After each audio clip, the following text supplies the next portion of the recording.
welcome to the Capital Call, second ever episode. Yeah, first one we're recording too.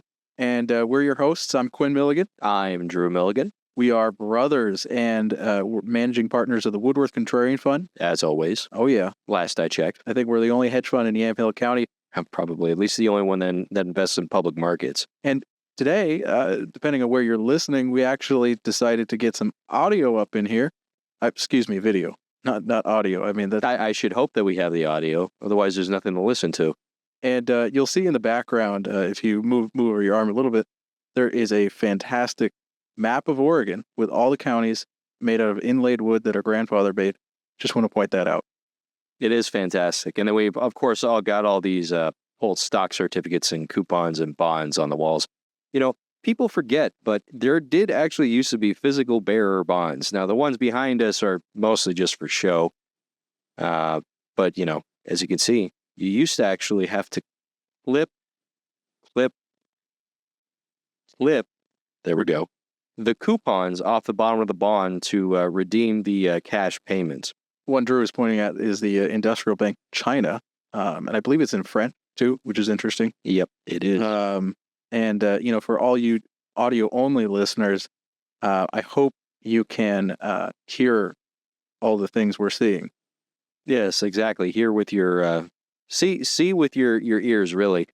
But it has been a wacky, wild week, I suppose. I, for one, have definitely lost a little bit more hair. Not that I had much to begin with, but, you know, it's been a heck of a correction and a heck of a rebound. I think it was the biggest update the markets had. One of the biggest updates the markets had. It was the post-World War II. Third largest update post-World War II and the largest inside of 2 decades. By the way, does not make up the difference for how much it went down prior to that. It's not uncommon for there to be a big bounce with a correction like this, although this is really unique in that it's entirely self-inflicted to a large degree. Right. It's kind of a weird correction. I mean, Drew, you were saying, you know, might push us into a brief recession. I would say that it's very likely. Now, it's not as bad as if all the so-called reciprocal tariffs had gone into place. But 10% across the board is nothing to sniff at either. I mean, right now we've got the highest tariff rates since the 1930s. That's an incredibly high trade barrier. But the thing to note, though, about this correction is it is, even if we were pushed into a brief recession, which is not off the table, is not on the table. I guess it is on the table. I would say so. Yeah. But even if that happens, this correction is based around uncertainty directly linked to trade policy. And the economy is largely strong by most metrics, GDP growth, unemployment. And you saw on Tuesday, there was a rumor that there would be a 90-day pause and the market shot up. I remember that. That was wild. It turned out that, you know, Twitter's been totally retooled in the years since Musk has acquired it. And one of the features he added was that you could just pay for verification. There was an account that had the last name Bloomberg, and he had formatted his tweets in the form of a newswire. So, you know, all caps, one sentence, missing articles. And the whole market ran with that because they were so desperate for news. And, you know, news is so hard to come by when it's just one individual making all the decisions. You know, it's not like Congress is debating this. But this rumor, I mean, the market just ate it up. And then immediately the White House said it was fake news and the market went down. And, although it was very interesting. If you look on Truth Social, Trump did give everybody like a 30-minute heads up that he was about to announce something. But this was on Thursday. It was, but I did find it interesting that he did do that. Well, on Thursday, they actually did announce a 90-day pause, and we had that was the third largest one-day gain since World War II. But yeah, he on True Social, he said, you know what, buy stocks. I mean, a great day to buy stocks. Yeah. Although, to be fair, I'm sure he says that many times. Oh, people are talking about insider trading and all that jazz. No such thing as insider trading if there's nobody to. I mean, Congress can insider trade. It's totally illegal for them. Although there were people that were pointing out, if you look at the volume of the day that it was announced, obviously complete upshoot when it is announced, but it was like a few hours before you see a massive spike in volume. Yeah. Which makes you wonder. Well, it's not uncommon for there to be like leaks with this sort of thing. Yeah. And what's interesting about the markets is that you can often see, you can't hide volume, like it all gets reported to the market the second that it happens. So what'll happen is that just before an announcement, if you look at like even like earnings and things like that, you will start to see a slight uptick. It doesn't necessarily indicate insider trading outright, but it can imply it, which is, oftentimes how the SEC gets people for insider trading, because they did something dumb and they had like, oh, well, I'm going to mask it with this, rando name from Hungary that's never traded before, and suddenly he's going to buy 10 million shares. Like, no, that doesn't work. People see that. That's all public information. Yeah. So, but what I think did it for the reversal on the 90-day pause? I think what happened is that the administration has been really pulling for the lower interest rates, and when the Fed did not lower, that was an issue. And then also, when they saw the yields tick up, despite the implied economic slowdown that you get from tariffs, I think that took a lot of people by surprise. Although, to a certain degree, you kind of expect it. If you try to weaken the dollar, it's kind of implied that you're going to push some selling in treasuries. And the other thing that was wild is that, I don't know if you noticed this, Quinn. We didn't talk about this beforehand. The Swiss franc, I think. Oh, I did. Franc, right? Yeah, that has just gone negative yields. Yep. There's a lot of demand out there for it. I always forget that the Swiss franc exists. I think of the euro. It's very stable. Oh yeah. Okay. That neutrality really has done wonders for them.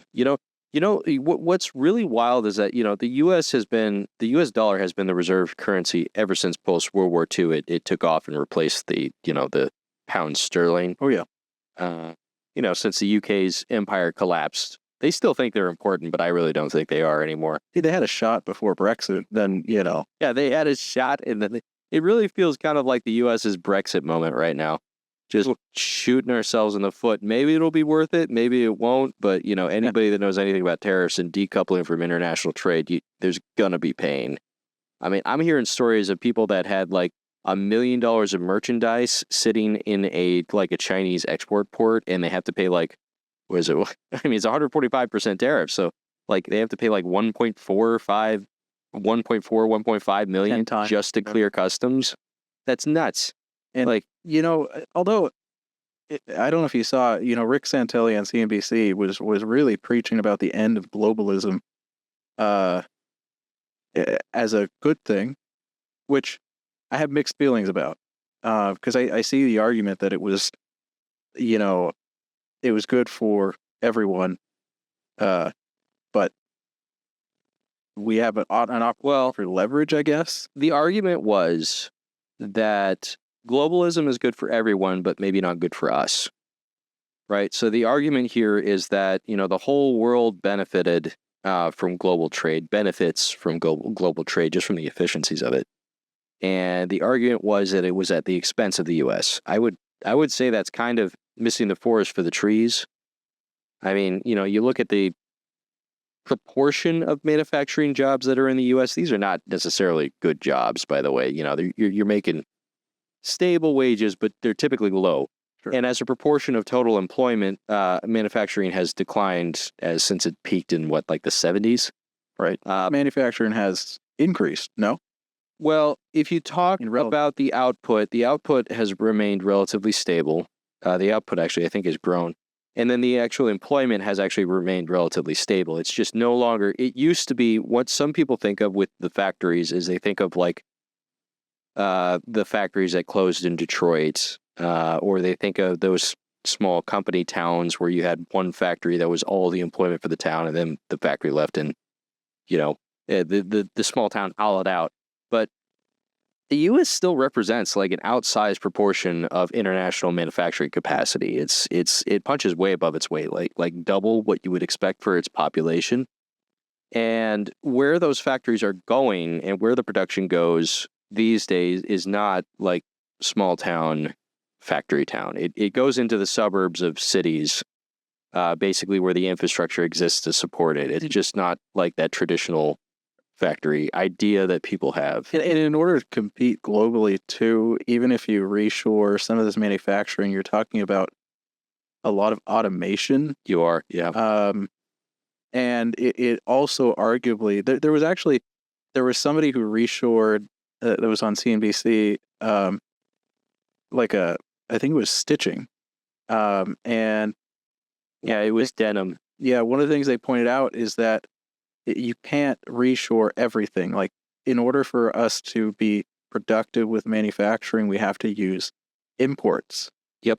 And even if it's not entirely finished goods, we still need to rely on imports and global trade for it to really make any sense. Right. I mean, the U.S. focuses on really high value add parts of the supply chain. If you're talking about just making like the basics or like even raw inputs like steel or something like that, it's much more efficient oftentimes for us to import it, even if you're talking about a place like Canada. And I remember this was actually studied in the context of the 2018 tariffs. If you remember the 2018 steel tariffs that were put into place, that was actually a Trump administration item. Didn't steel go up 5 times or something? Yeah, something like that. There was a big spike in the price. There's really not a lot of steel manufacturing in the U.S. and it's a very basic input. So, but they did a study of how it affected the jobs, and for every job you retained and saved in the steel industry, you lost 25 jobs somewhere else. Because again, the U.S. labor force is super productive. We've got like the most productive labor force per capita in the world. I'm gonna have to fact check that. Hey, look how productive we are up there. Look how productive we are. We're managing a hedge fund and a podcast. Actually, yeah. People rag on the office workers, but it's a high value add white collar job. The truth is, like, educated white collar workers are just very productive, even if it doesn't always feel like it. You're organizing resources and directing where things go and making decisions. Versus a factory job is often very manual. You're screwing doodads and soldering and cutting and things. A lot of that has also just been automated. So even the jobs at the factory are much more cerebral than they used to be. You're talking like the jobs that would have been the most common, like the very rote stuff, is less common these days than our modern day equivalent of like the factory floor manager. So it's interesting trying to get these jobs back. I think you're gonna see a lot of productivity losses because of it. Because like even when you're talking like, again, U.S. manufacturing is largely like assembly or higher stuff further down the supply chain, which means you're importing nuts, bolts, basic raw materials, and exporting high value services and machines. And it's going to that productivity loss that you're going to get because you're still going to be importing a lot of these. You can't replace the sheer volume of Chinese imports overnight. Some of those costs are literally just going to have to be eaten. And somebody pointed out to me, Intel has been somewhat interesting as an investment because it's been so hit, maybe unnecessarily. We're not invested in it, but one of the things we talked about, and I think we actually mentioned this in the Milligan memo a few months ago, but the idea that Intel could split its foundry from its design business. And I was speaking with someone who actually works at Intel, and they really disagreed. Is this insider trading information? No, it is not. They simply disagreed with me on that because, and I'm always right, so they must have been wrong. Yeah. But they disagreed with me on that because of the idea that the foundry cannot operate on its own competitively, that it is propped up by the design, not financially, but brand-wise by the design arm. And the foundry, because the problem is you have Taiwan Semiconductor, mm-hmm. in Taiwan, where the workers are literally in bunks that are part of the manufacturing facility. You just can't compete labor-wise for the necessary human labor aspect of that Right. factory. And again, the competitive advantage for Intel in that case comes, like, if it's coming from the design part of it, the design integration, that's a value add. That's a more complicated item up the supply chain that we use to continue to compete. Now, I don't know how valid that argument is. It just was pointed out to me. But you're right. I mean, I could see, I guess that would be the competitive edge of Intel. The fundamental problem with tariffs is that if you're using them to try to keep your domestic production competitive, you are kind of fundamentally admitting defeat in that you're basically saying these companies that we have locally, they cannot compete with the quality and the cost of these foreign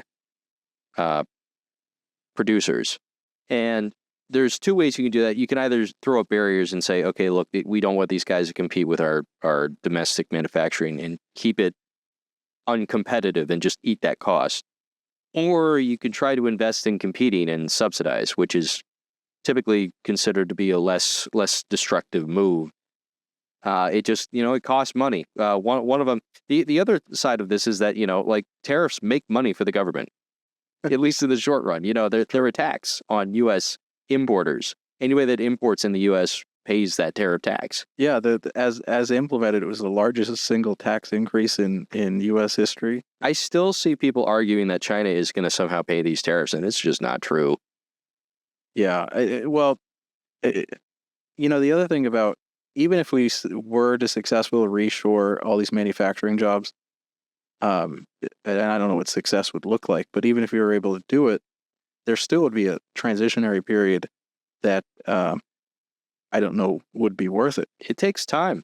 Yeah. You can't just, prop up a shoe shoe manufactory or like a textile mill overnight. Yeah. That takes lead time. It takes capital investment. It takes permitting. It takes trying to convince investors to invest in your project in the first place. Now, to take the other side, you have started to see a lot of talk of proper reshoring, because the one thing that companies know for certain is that the Trump administration is going to try to reward you if you try to reshore, and it's going to try to punish you if you don't. They don't know the exact numbers, which is a problem all the time. You do kind of now, but you don't know. That could change on a whim any day. You could just, the decision could drop out of the sky that he's going to do 100% tariffs on Swiss watches. What was You'd just be screwed. Lesotho. What? Or Lesotho. Yeah, that was a Lesotho. That's a really interesting. They produce diamonds, and they don't. That's the only thing we buy from them, and they can't afford to buy anything from us. So there's a massive trade deficit. Yeah. I mean, it'll be interesting. It makes you wonder, now that the leverage has all been placed on this trade war with China, where tariffs are 145% and leveled the playing field with everybody else. So extra pain to Xi. It makes you wonder if the whole idea was to somehow balance the trade deficit with China. I mean, this administration really does not like China, and there's a perception out there that China is either subsidizing or dumping products into the U.S. market. And to some extent, some of that has sometimes been true. We just keep buying them. Right. We just keep buying their stuff, but it's not all Temu. China does a good job manufacturing quality items these days that they did not back in the 90s. Even like clothing they've had a big upgrade, or like you buy a fake watch and it's made in China and it works better than the real thing. Yeah. It's not the same as it was. And one of the frequent reviews that I hear back from purchasers when they talk about trying to move their supply chains is that they get the best quality service from folks on, you get on WhatsApp, you ask a foundry in China, hey, can you make this? And they get back to you within 30 minutes with different colors and ask you if you want a sample. And, you kind of get that in Vietnam and some other places, but they're just kind of not quite to the same service level that China is, especially for custom jobs. Yeah. And then forget about it. If you try to go to U.S. manufacturers, they won't get back to you for months, and they'll give you triple the cost. Good point. That's a good point. So, this is all to say that this is a very fundamental reshuffling of how the supply chains work, and it's not without cost. Another aspect of this is the treasury and reserve currency item. Well, yeah, I mean, again, the U.S. dollar has been the reserve currency for 80 years since the end of World War II. And before that, it was the pound sterling, and today the pound sterling represents something like 5% of reserve currencies held. Yeah. The euro is a close second to the dollar. I think it's got like 20% of the market. The Chinese yuan isn't even worth talking. Don't forget about the Panamanian Balboa. Yeah, the Panamanian Balboa. I learned the other day, by the way, the Balboa is named after the Spanish explorer that was first to discover the Pacific coast of Panama. Fun fact. Huh. And he's got a very long name I can't pronounce, but I know his last name was Balboa. Pegged to the dollar, by the way. Yeah, it's pegged to the dollar. A lot of that happens in Latin America is that it's all pegged to the dollar. They keep a certain reserve of dollars, and they say it's kind of like a gold standard. They say you can convert your whatever local currency into this number of dollars, and we guarantee that. And in that way, the dollar acts very, very similar to a gold reserve. Now, there's a question being asked now, like the reason they did that is because the U.S. was so reliable. The economy was very reliable. Everybody loves to invest in the U.S. Our financial industry is unparalleled in size and depth. That's still true. But the problem with this is that you've effectively thrown up a lot of trade barriers, and you've made yourself just that much more like, for example, China, where it's very difficult to access their economy. But what was the U.S. financial markets are? I can't remember if it was like 40 or 60% of the world or something. I mean, if you're talking just the size of financial industry, you basically just don't even have any alternative. Yeah. You can kind of go to London. You can kind of go to Singapore. You can kind of go to Frankfurt. You used to be able to go to Hong Kong, but not anymore. You used to be able to go to Hong Kong, yeah. I mean, the Hong Kong market still exists. The Hong Kong dollar still exists. Oh, yeah. No, I mean, it still exists. I'm just saying, Singapore would appear to be a much more attractive financial landscape than Hong Kong. I would love to go to Singapore. They've got that giant waterfall into the airport or whatever it is. It's quite spectacular. And they have the boat, right? That's in between the two skyscrapers at Singapore. I believe so. It was featured in the movie Crazy Rich Asians, which I would very highly recommend. Yeah. Don't let the title fool you. It's a fantastic film. But I mean, you really just don't have any competitor, and you haven't had a competitor for U.S. reserve currencies or U.S. treasuries or the U.S. financial system, really, for the longest time. It's led to all this kind of soft power type advantage for the U.S. There's all sorts of intangible benefits you get from this system. But maybe this gives us an opportunity to do another banana coup. Another banana republic coup? Oh yeah, of ourselves. What are you suggesting? Oh well, I mean, if we take away some of the soft power, maybe we need to we redo some initiatives. For hard power? I mean, they have been talking about trying to take over the Panama Canal again. And I think the Panamanian, actually, literally, as we're recording this, the Panamanian government did just come out and say, like, oh, they recognize our sovereignty over the Panama Canal in a meeting with the U.S. government. Interesting reversal. Well, that was a Panamanian saying that. I don't know if the U.S. has come out and said anything yet. As of recording, I don't believe they have, but I could be wrong on that. Hard power is a difficult thing to muster. Soft power is nicer because you don't have to pay all this money for troops and lost lives. And, the reason that it's not advantageous to like occupy a country that doesn't want to be occupied is that you're effectively, let's take Russia, for instance. Russia doesn't have a lot of soft power. They got some, not really though. It's mostly in terms of like influence in online dialogue and stuff like that. I feel like they used to have more until this recent conflict when it became apparent that they really don't have the capabilities of the USSR, that they were kind of freeloading off of their image. Well, yeah. And, the problem with Russia is that once they get enough soft power, they try to turn it into hard power. And I think there was a political cartoon of like every decade or two the bear gets up on top of the ball and tries to be all menacing, and then it falls over and it gets back on the ball. It tries to be menacing again and it falls over, and the Russian economy collapses. And the problem is when you employ hard power, it's expensive. Oh, yeah. You don't necessarily get a whole lot more out of it than you would have done just by trading. Yeah. Fundamentally, that's what you want as a country, right? Is to get access to resources and markets and talent and labor. And it's, you can get the same thing just by doing trade. Basic economics. I mean, you figure out what somebody wants and you get them to pay for it. Right, exactly. And when you put up all these barriers, you were implicitly giving up that soft power and being like, I'm going to hurt you if you don't give me what you want. And then you find out that other people are also capable of hurting you if you try to coerce them.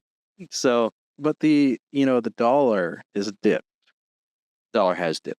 It would appear to be somewhat of a temporary change. I mean, there's been sentiment that we should let the dollar weaken to increase investment, but I don't really see the benefit in that argument because buying power goes down, so it's kind of a wash. I mean, here's what kind of also happens as the dollar gets weaker. The U.S. consumer gets weaker along with a weaker dollar. Our individual dollars can afford to buy less of some other country's goods and services, while simultaneously we have to pay more for it because of the tariffs back home. It's big part of the reason why, it's kind of compounding the negative effects of the tariffs. And again, to your point earlier, it takes time to reshore production if you want that, and it's going to be more expensive when you do reshore it. So the reason a lot of people are forecasting a recession right now and having such an issue with the weaker currency is that, yes, it could cause some reshoring, but it's kind of low value. Yeah. You're seeing a big chunk taken out of productivity, which if it was severe enough, would cause a reduction in quality of life. You could afford to buy and consume less stuff.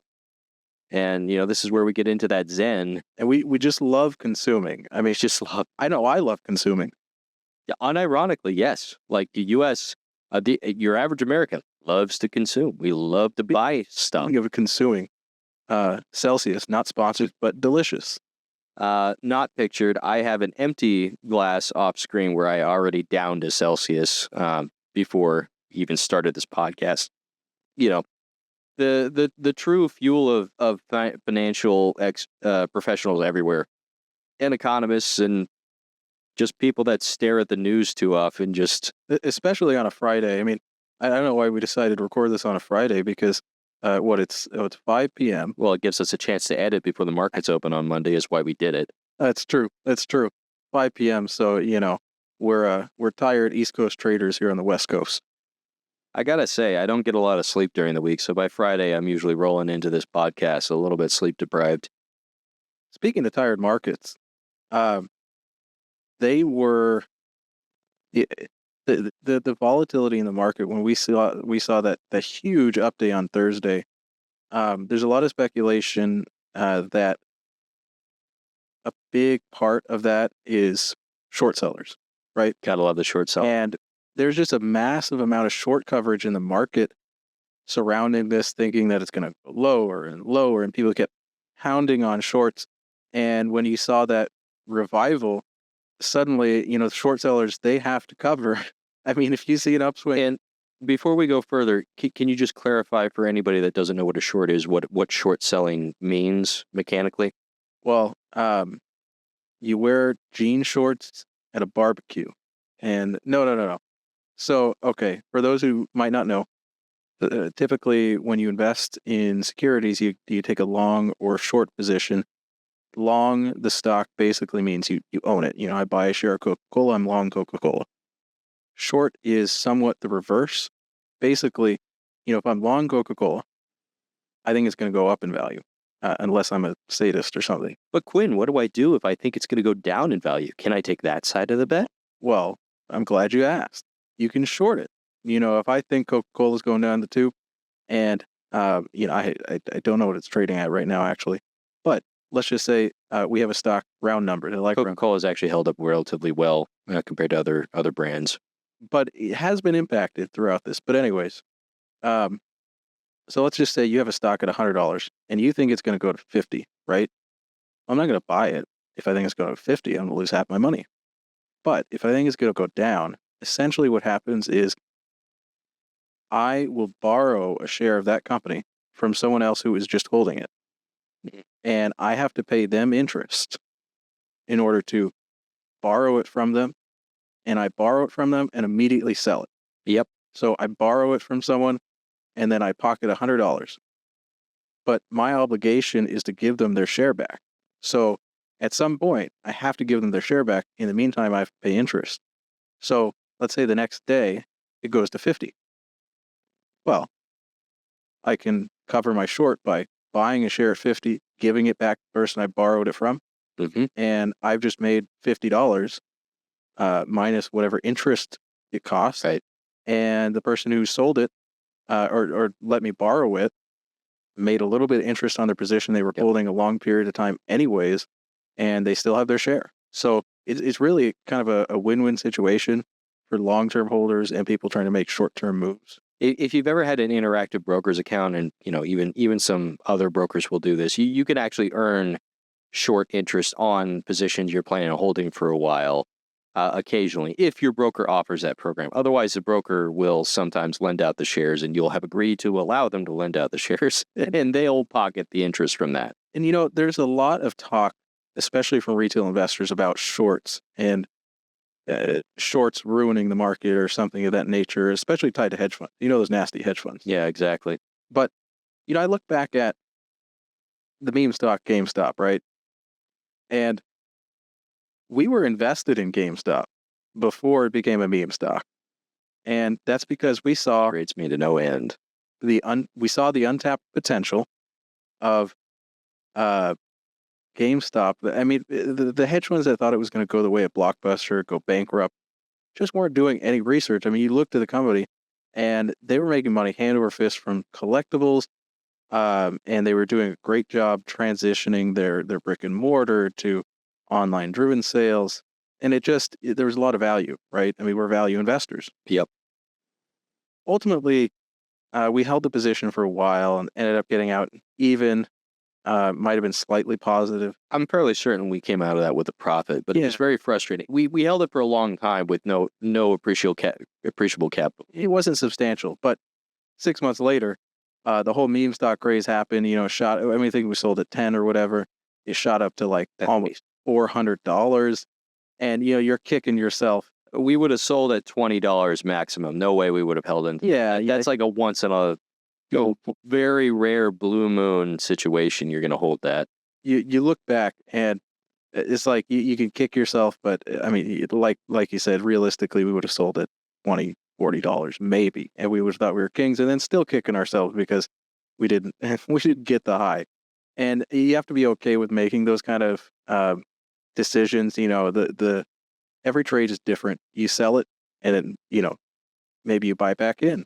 Right? I mean, the market doesn't care what you paid. The market doesn't care what you think. It simply exists. Yeah. What was really wild about the GameStop short, though, is that they were over 100% short on that. And what that means is that they've shorted the short sellers borrowed every single outstanding tradable share, sold it short, and then somehow borrowed more stock and sold that. Right. I mean, seeing it was over 100% short, there were shares that were borrowed twice or three times. You would think that just is not even possible, because you have to short more stock than exists. Yeah. But apparently it's possible. And that's actually a signal that we should be looking at a stock if it's over 100%, because that is just absurd. Yeah. It can also blow up really fast. The reason a lot of value investors like to see short sellers is that if they turn out to be wrong, they're forced to buy back in to cover their risk. Because the problem with the short is that you can lose your butt and a half, Yeah. Stocks at 50, it goes to 100, you've lost all of your principal. Stocks at 50, it goes to 150, you've lost double your principal. So it's somewhat of a risky proposition, especially because you have those holding costs. It's difficult to be short long term because the momentum of the market is generally positive over a longer period of time. So, and the downside is unlimited to the upside. Unlimited. So Infinite. Asymptotic. the only people who really hold large short positions for extended periods of times are like activist investors, like Bill Ackman or, what have you. They're trying to make the company change something they're doing. Hindenburg. Back in the day. And, but, with this recent wild market volatility, I'm sure a lot of investors ate their shorts on Thursday when the market just stampeded to the positive. Right. And there's also like mechanical reasons. Folks might go short sometimes. A lot of market makers will go short just for, because they're constantly trading. So they just wind up with a short to cover their obligations occasionally. And we will be short from time to time. I really wish we had been short RH coming into Liberation Day. There's no way we would have known that. No. It has been our list before. But, it is kind of I would say a risky environment to be short because of the volatility and the infinite risk to the upside or to the downside. There is infinite risk to the upside, naturally. That's true. Long. But typically when we have shorts, it's very short-term moves, and it's the same. When we're long a stock, we think it's trading below its intrinsic value. When we are short a stock, it's not that we hate it. We've been short a lot of companies we like. We're not going to be short a company that goes bankrupt, that might go bankrupt, because Wall Street can save anything from the dead. Yeah, they could resurrect it. Give them preferential lending and finance. That's a huge risk for shorting a company that you think might go bankrupt, and then all of a sudden they're fine. Yeah, that's always wild. But we might be short a company that we just think is overextended. Something that is trading at an absurd multiple. Or, there have been times, like, for example, I remember Grayscale back in the day. I think this was at the very beginning of our hedge fund, if you remember that. Oh, yeah. They were one of the only ways to actually get exposure to Bitcoin in a brokerage account before the ubiquity of like ICOs and Bitcoin trading today. And now you can just own GameStop because they're taking out a loan to buy Bitcoin. Apparently, that's wild. Now there are companies there was also that IT company that MicroStrategies. They literally just became a Bitcoin trust. But Grayscale back in the day was one of those that was basically just a Bitcoin trust that was publicly listed. And what we noticed is that they were trading double their underlying actual valuation, but on top of that, they were also charging fees. So like you would own like $100 of Bitcoin, but then they were charging like 2% annually, like a fund. These guys were trading at double their value, and it's very clear cut. This isn't like a company that's overvalued because they think it might grow. At the time, this was a ridiculous valuation. But the problem was that there was also 50% annualized short interest that you would have to pay just to borrow shares to sell short on this thing. Not a lot was actually mechanically available. So we looked at this and we're like, this is not a good investment. We should probably wait a day before we short to make sure we're absolutely sure. And then I remember the market opened the next day. We decided, we're going to short it. And then I go to short it and there is no shares available to short. Some other firm some other firm got on the TV and was like, we're announcing we're short. This is dumb. And it, of course, dropped 50%. And they made 50% in like days. It was ridiculous. So, very difficult to time a short correctly, is what I would say. It's much less common than our long positions. And now, I will tout this. Our record for short trades is like 95% correct 95% of the time. It's at 5% that kills you, though. It is the 5% that kills you, so you got to be careful. So, but we are very good at figuring out overvalued short-term moves, I will say. We are. again, it comes down to that same thing with options. A lot of people like to trade options because it gives you more leverage than you would otherwise, especially as an individual. But what people sometimes frequently don't factor in, again, is just the carrying costs. Yeah. Options, for example, come with premiums and they expire. So my problem with options is always you can be right, but still still lose money Right. net with the premiums. So, I think I said this in our last podcast. I'd rather just be invested in the market. Yeah, it's just done it directly. Do something simple. That's actually part of the reason why I like warrants. A lot of people don't know what a warrant is, but it's very, very similar to just being long a stock. It's a right to purchase shares at a predetermined price, but there's no premium and there's no extra carrying costs, at least not generally. So if you can get access to a warrant, it's oftentimes gives you a bit more leverage without the added cost of an option. There's typically an expiration period for a warrant, however. There is, but it's like 5-10 years out typically. So you don't have to make a decision immediately. And warrants will often also trade separate from the underlying stock. So, you'll get a stock at $5, a warrant to purchase at $3, it trades at $2. So, or alternatively, you could also wind up in situations where like an underlying stock is trading at $5 a share, and then it's got a warrant to purchase at $3, but the warrant's trading at $3. So you get an extra dollar per share just because of like an inefficiency in the market. A little bit of an arbitrage tip for you folks out there. Don't you just love inefficiencies in the market? Well, I do. I would definitely only talk about them after I've made money off of it, though. Oh, sure. Yeah. Because they tend to get fixed. This is the reason that we exist, is that we are price discovery in the market. And a lot of people, even people in our line of work, take for granted the idea of price discovery. I mean, that's price discovery. You're basically creating liquidity in the market. And so if you don't have market actors that are actively making decisions like a hedge fund or retail investors, there's no liquidity. And then if there's no liquidity, there is no market. And if there's no market, people aren't going to be able to raise capital. Yeah. The efficient market theory, like the rational actor theory in economics, is something that has give and take to it. It's not a perfect description of what actually happens in the real world. So it's, we exist in the margins. And as I will say, the market's just gotten more and more efficient over the years. The margins in which we exist, the frontiers get pushed. There's a reason a lot of traditional value investors got pushed out of the market. There's also a reason a lot of hedge funds have transitioned a bit more towards private equity, private market type transaction stuff. Because that little bit of illiquidity makes it more difficult to automate and, wring out the inefficiencies of the market. Like we're probably never going to compete with a high frequency trader. Well, we're just a totally different category. Yeah, we're a totally different category. And I think that exit of a lot of traditional value investors is to the detriment of retail investors that would otherwise be able to utilize a fund like us, or a brokerage that follows that philosophy.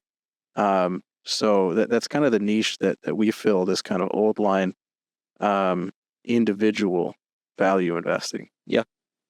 And we do also occasionally invest in private companies too, which gives us an edge. It gives us access, really. We can do things that your typical individual investor will either not have access to or never think of. And we stare at the markets all day, which we have a job. Not always something you can do. Yeah. But, it's different every day. And, one thing I wanted to talk about is the capital markets in Oregon specifically. And, I know we might have a lot of listeners that are familiar with Oregon, so this might be relevant, but also interesting if you've ever been to Oregon. Never say that again.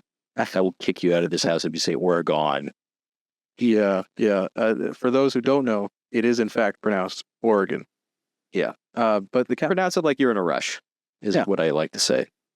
But the capital markets in Oregon are interesting. I mean, financial markets are few and far between. It's not, obviously there's a lot of firms in New York City, right? I mean, financial hub.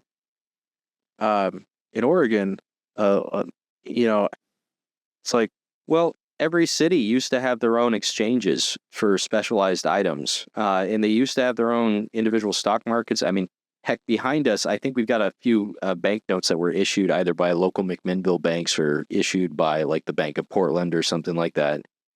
And that's not as much the case anymore, but what the consolidation has meant in the exchange space, because exchanges are businesses at the end of the day, it's meant that, some areas of the country wind up with a shallow depth of expertise. Let's put it that way. Yeah. A lot of the firms, it used to be actually, there was an exchange in San Francisco, for example, the American Exchange you could trade on. And there's a lot of virtual. I think it was called the San Francisco Exchange at one time, right? I'm sure there was a San Francisco Exchange, but it was called the American Exchange. I'm pretty sure it was called San Francisco, like prior. I'm going to have to fact check this. There were a few. Hey, Quinn here. It was, in fact, not the American Exchange. It was the Pacific Exchange. In 1882, the San Francisco Stock and Bond Exchange was founded. Then in 1899, the LA Oil Exchange was founded.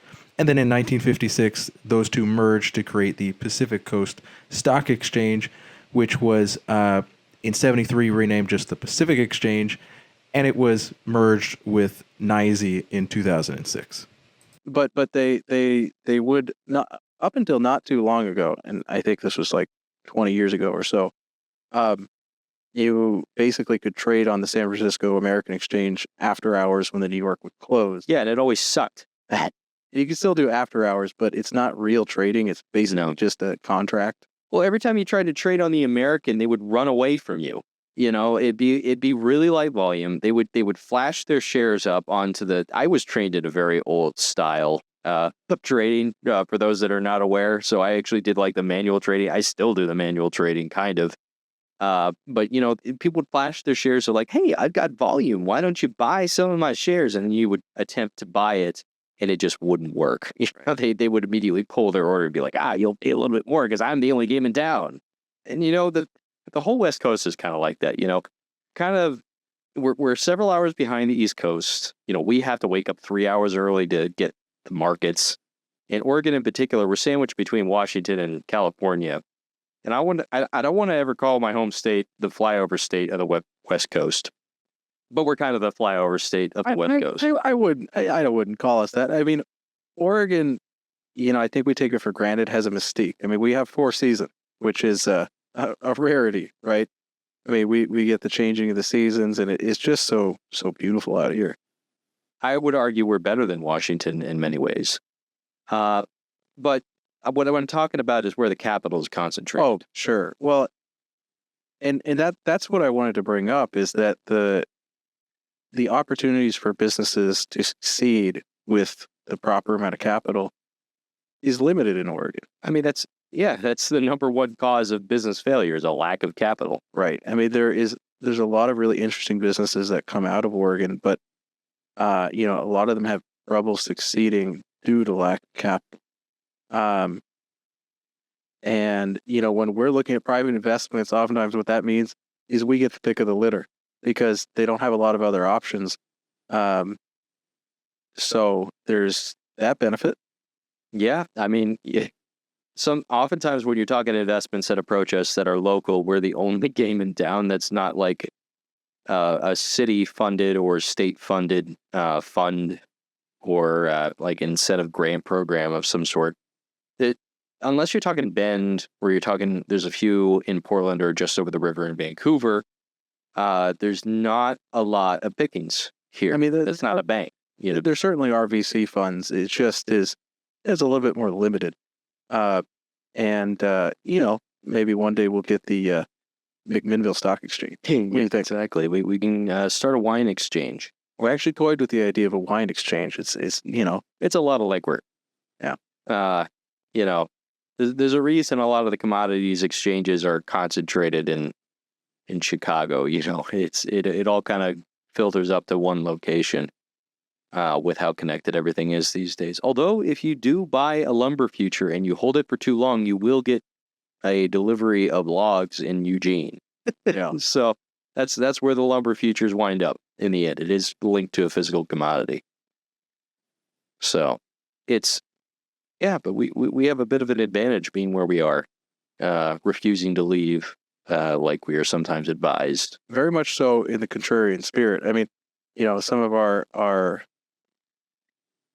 council really thinks we should move to Florida, just because of the regulatory environment. The thing is, no disrespect to Florida, I would rather live in Oregon. Yeah. We're thinking about transitioning to another topic here. Well, but it's still related. Like Oregon is has a little bit of a lack of capital, but by global standards, any American state is going to punch above its weight. I mean, even Alabama has a larger GDP than the UK. So it's we're very exposed to China trade, though. That's the one thing I worry about. A lot of people here, they import from China if they are involved in manufacturing of some sort, or they're related to trade to China. The West Coast has benefited immensely from opening up trade with Asia.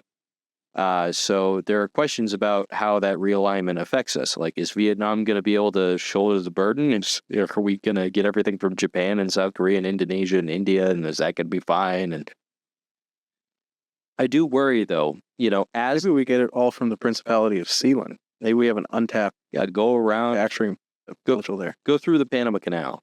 Yeah. And, the Panama Canal is another thing, but I won't think about that one too hard. Don't worry, though. They've got a concepts of a plan. Concepts of a plan. Interesting thing about global trade, they are still going around they're avoiding the Red Sea right now still, which is pushing up shipping rates. But on the other hand, there's expected to be declining global trade because of the tariffs, which is pushing down rates. One tidbit on the Red Sea, by the way, we have from time to time been holders of Starbulk carriers, and one of the concerns about Starbulk right now is if the Houthis ever stop throwing rockets at whoever looks at them funny, then the trade will reopen, and trade routes will get shorter, and their revenue goes down. Yeah. So the Houthis are actually currently increasing Starbulk's revenue source, and that is something they said on the earnings call, by the way. Not in those terms, but somebody asked about the Houthis, and the trade routes get shorter and the revenue goes down. As a middleman, they benefit from inefficiencies in global trade. So, and by the way, even if you're not invested in Starbulk, they do a fantastic job. Just talking about the shipping industry on their earnings call, definitely worth a listen. If you are a nerd like us. It is really underrated. If you happen to have an interest in a particular industry and there's a large company that's publicly traded in that sector, just go on to their calls. Oftentimes you'll hear stuff on the calls that, you'll get the opinions straight from the horse's mouth before the analyst put out any commentary. And you could watch it yourself, but why do that when you could just listen to somebody who knows what they're talking about, And if you're lucky, they will take your question. We they don't all do that. We've had some issues with some companies not taking our calls because we're buy side and we're invested in the company. They typically like to curate their sell side analysts, the people that are, brokers putting out research reports and whatnot. And I really think it's a mistake to not allow investors to ask questions on the call. Although I understand why they don't. I get it, because you could get some quote unquote stupid questions or pointed questions and from holders that have a very certain dialogue they want to talk about, and so they want to pre-screen it so they have answers to the question. But my position is that those investors that don't get asked the questions are still going to ask the questions. They're just going to ask it on a public forum without the company there to defend themselves. Or they'll even ask it in a private forum and make investment decisions surrounding it. Whereas if you allow investor questions on the call, the company gets to direct the narrative. I mean, the question is going to be asked regardless. It's just the company has an opportunity to answer the question. Right. I mean, you might get taken off guard if you're an investment, an investor relations manager. You don't like getting taken off guard by an inopportune question. But the thing is, it better be taken off guard and just answer the question oftentimes. And company management, there's actually been a couple investments we exited because they refused to do quarterly calls. They would only do it every 6 months or what have you. And I really think it's a mistake. I mean, management looks at it from the perspective of, well, we're wasting all this money doing a quarterly call when we could just release the financials and do a call every 6 months. And that misses the whole point. Or you could be like Cronus Worldwide. You remember that investment? Oh, yeah. They went from, I think, every 6 months. I don't even think they did every 6 month calls. I think they did a call once a year, and they put out a bare bones earnings release in the interim. Yeah. I'm pretty sure that was 90% owned by insiders, though, so they truly did not care what the shareholders thought. And they also had an issue that there's another publicly traded company called Cronus with a different. Well, yeah. And it was kind of confusing. Yeah, if you look up Cronus right now, we're talking specifically about I think it's a paint manufacturer.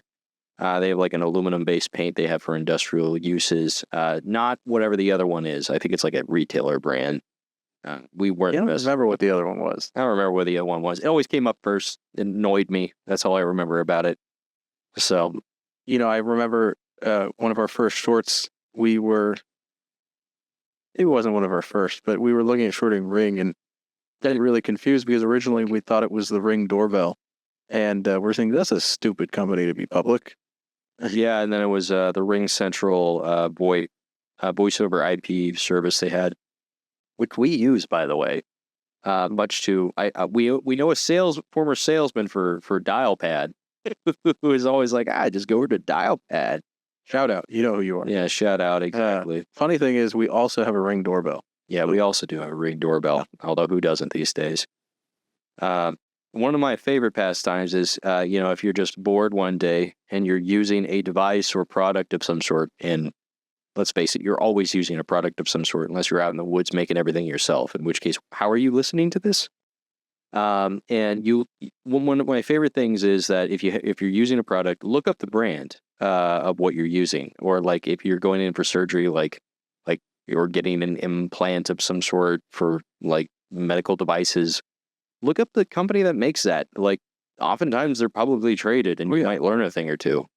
So it's, the world is a very interesting and complicated place. And if you stop to take a look every once in a while, you might learn something.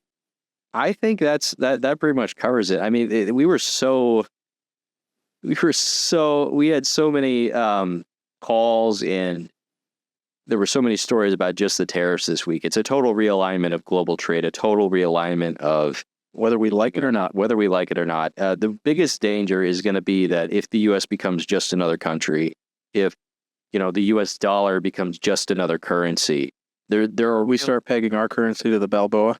We start pegging our currency to the Balboa, and they peg it to ours, and it's an endless feedback loop of infinite value. People forget that most people don't know what I mean when I say it's all fiat currency. Some people get scared that your currencies aren't pegged to anything tangible, but let me put it this way. I'll end with a story. Screw it. Most people don't understand what currency is. Currency is just a medium of exchange that we use to. It's an invention. It's a technology really that we use to exchange value to get goods and services so that we don't have to barter for everything, right? And it used to be that you would link a currency to some sort of underlying valuable good that's easy to trade, and usually that would have been gold. But it could have just as easily been boat anchors. Here's a Polynesian island that actually did have a currency based on boat anchors that, it's really all just made up. Yeah. And these days it's all fiat currency, which is to say there is no underlying good that it's linked to. It's just based on the faith and credit of whatever institution issued it. And, it's not a bank usually these days, although there used to be a lot of banks. As you can see, listeners can't see this, but there is currency above my head that we have framed. It used to be issued by banks as well, but now it's just mostly national entities. And that value is determined by irrational actors trading back and forth on the bet that other people will in turn believe that particular currency is valuable. And that's also why cryptocurrency works, is because just a lot of people have gotten together and agreed that it is valuable, whether or not it actually is or will be in the future is anybody's guess. But that's why cryptocurrency works, and that's why regular currency works. I mean, that's very similar to the reason that there's value in the stock market, except a currency is much more stable, right? Right. Currency is much more stable. But it is, again, just an exchange of value. Assuming you're not like Venezuela or Turkey. Yeah. Or Zimbabwe. I've got like a $10 trillion Zimbabwe note. Yeah. For all the hate that central banks get, they do serve a purpose by being separate. Part of the reason that Turkey in particular had like hyperinflation, maybe not hyperinflation, but they had like, I think it was 50% inflation rate. People complain about 9% inflation. Could you imagine like 50% inflation, 1,000% inflation like they had in Venezuela? That's nuts. By separating your central banker from the politicians, you ensure that they don't just have the incentive print money to make their supporters happy or serve some sort of other need, you know. Oh, but boat anchors. Okay, well, if you want to talk about the boat anchors, what they did with that particular currency to... And by the way, preface your story, just a little tidbit. This is a really small island. Randomly, my tow truck driver was from that island too long ago. And I was like, there's no way. Yeah, it's in Micronesia, yeah. I've had somebody from the boat anchor culture. What I love about the boat anchors is it shows exactly how humid currency really is. You know, people sometimes think that dollars are like this impersonal thing. No, they're incredibly human.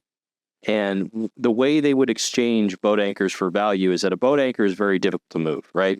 I don't know if you've ever tried to hold a boat anchor, but it's about 7. It's intentionally heavy. And on this particular island, they were made of a kind of stone that was actually not even found on that island. So they were particularly valuable. Polynesians, you know, they were master sailors, still are. And you would say, okay, this is my boat anchor, and I'm going to put it in my yard after I'm done using it, and it's very valuable, and I'm just going to say, I don't want to move this, but I want like this particular good from you, and I'm going to say that now this boat anchor in my yard is actually your boat anchor, and we're a small enough community that everybody's just going to hold that ledger in their head and remember who owns everything. And it works. You know, like you would have boat anchors that were originally belonging to like a very rich individual. They were all in his front yard. And, you know, maybe that person is bankrupt now. And, you know, he doesn't own any of those boat anchors, but everybody just knows where those boat anchors are. Or in the most extreme circumstances, you would have a boat anchor that was on a ship that actually shipwrecked and was underwater, inaccessible, but that boat anchor is still traded back and forth between individuals in exchange for value, just because everybody agrees that, yeah, that's your boat anchor. It can still serve the purpose, even if we can't dredge it up off the seafloor. And that's the epitome of currency. I mean, it's just any way to exchange value. People forget bartering is really, really inefficient because, like, yeah, if I grow wheat and you make hamburgers and I, the farmer, want to buy a hamburger, but you don't want that wheat because you actually just want flour. Like you got to do this ball is, you know, trade up the wheat to the miller, to the person that makes a hamburger, but then you don't have enough flour for that. And then you become the person who's trying to trade a paperclip for a house. Yeah, exactly. You should try that sometime. Maybe I can get a house out. Yeah, there's the old story of the man who traded a ball of twine for a diamond ring. And it's so inefficient that we people will try anything to avoid that chain of inefficiency, because it's very likely you will not have the thing that the other person wants who has the thing that you want. It's just not likely. Yeah. Unless you have everything. But then again, how would you get everything if you're only on a barter economy? I don't know about you, but I got a lot of bone acres. I think they're going up. Yeah. Values. Buy, boom. Buy. Sell. I think the world is running out of, coral stone, limestone. So yeah. It's gonna really, really rock. You know, one thing that we should mention before we come to the conclusion of this podcast is earnings season is coming up. Earnings season is coming up. Some of our positions, we have some earnings calls coming up. And, we already started with some of the bank earnings, and we have some pretty important earnings coming up in the midst of this volatility. So it'll be very interesting to see, because the forecast obviously didn't assume this environment. Yep. And nobody assumed the tariffs are going to be as drastic as they were and then pulled back, and then, one tweet revives 2 trillion in value in the market. And so, it's something that will be very interesting, pay very close attention to, as we, monitor this volatile environment. Yeah, the market has been very much operating on the modus operandi of sell first, ask questions later. And there's been nowhere to hide. And I think what's going to happen is that you're going to get a lot of these companies coming out with earnings where they're specific about the impacts. And it's going to be priced in. So one thing to note, though, the trading day today, Friday, what day is it? April 11th. April 11th. It rebounded slightly, but not so drastically. Mm-hmm. I think we did hit a little bit of a bottom because it's already priced into the market, this insanity and uncertainty. And at a certain level, I think we're kind of bouncing off of a level that already assumed the worst. And so what some people are looking for is a rebound on bad news. Yep. Because, I mean, the whole market is undervalued because they're assuming the worst. And so, I mean, it's like when we buy a company that's undervalued, we want something that can bounce off of bad news. Yes. There are going to be winners and losers. I also think that if you want to find something interesting in a hurry, look at any company that is goods covered under the USMCA agreement, because all of those goods were exempt from the tariffs. You got a lot of companies out there that are trading as though they're under a tariff that actually are not subject to a tariff right now. Right. So that's one area we've been monitoring pretty closely. And by the time that's priced in and the risk is out of the stock, it's already too late to buy. Yeah, there's no, the idea that you could wait for a signal is wishful thinking. I would say so. To enter the market, because and that is the risk of holding equities, right? Is this kind of environment just happens, but you cannot accurately predict when you come out of this environment. I mean, this window of discounted prices, I can't tell you when it's going to end, but typically they do not last long. It's a stock picker's market. Yeah. It's anybody's market to lose. There are going to be some losers out there. There's going to be some stinkers, but I think you can find value if you're really looking for it right now, which we have it. Yeah, and if you don't fancy yourself a value picker, and if you don't want to be pulling your hair out every day looking at the markets, you can always call us at the Woodward Contrarian Fund, and we will take those aggressive returns for you. Yeah, we'll talk to you at the very least. Yeah. So I think that pretty much covers it. Yeah. Volatile, wacky, wild week. But this has been the Capital Call. I'm Quinn Milligan. I'm Drew Milligan. And signing off from the Woodworth Contrarian Fund. And we'll get back to you next week.